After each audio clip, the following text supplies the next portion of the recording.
समस्तमा नमस्कार। म बाबुराम गौतम र त्यसै गरी हामीसँग हुनुहुन्छ रामविलास पौडेल बुवा र म आज छु तनहुँ जिल्लाको घाँसीकुवा नगरपालिका वडा नम्बर 12 ब्यास नगरपालिका वडा नम्बर 12 को घाँसीकुवा र मसँग हुनुहुन्छ आज बुवा रामविलास पौडेल र रामविलास पौडेल बुवासँग मैले यहाँ घाँसीकुवाको औचित्यको बारेमा, उहाँ स्थानीय हुनुको नाताले, उहाँ बुद्धिजीवी हुनुको नाताले यो घाँसीकुवा र त्यसै गरी भानुभक्तसँगको सम्बन्धको बारेमा केही बताइदिनको लागि अनुरोध गर्छु।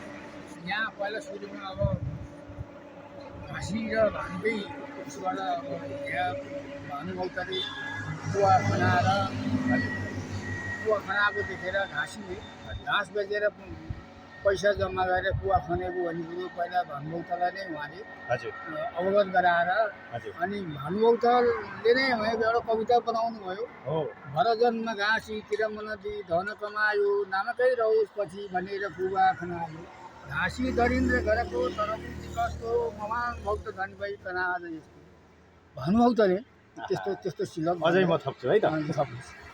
भर जन्म घाँसतिर मन्दी धन कमायो नाम केही रहोस् पछि भनेर कुवा खनायो घाँसी भरि देरी घरको तर बुद्धि कस्तो म भानुभक्त धनी भई किन आज यस्तो मेरा इनार न त सत्तल पाटी केही छन् जे छन् र चिजहरू छन् घरभित्र नै छन् यस घाँसीले कसरी आज दिएछ अरती धिक्कार होस् मगन बस्नु नराखी किर्ती होइन र बुवा?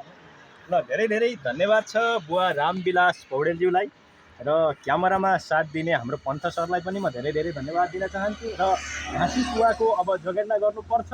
यसै गरी भानुभक्तीय रामायण जहाँबाट चाहिँ सुरु भएको थियो, भानुभक्तको जीवनी जहाँबाट सुरु भएको थियो र नेपाली साहित्यका आदिकवि भानुभक्त आचार्यले जहाँबाट एउटा शिक्षा प्राप्त गर्नुभएको थियो, यो एउटा इतिहास बोकेको यो तनहुँ जिल्लाको घाँसीकुवा भन्ने ठाउँ जुन ब्यास नगरपालिका वडा नम्बर 12 मा पर्छ, जसको उचित संरक्षण हुनुपर्छ भन्नेमा हामी सबैजना छौँ र यहाँहरूलाई पनि धेरै धेरै धन्यवाद।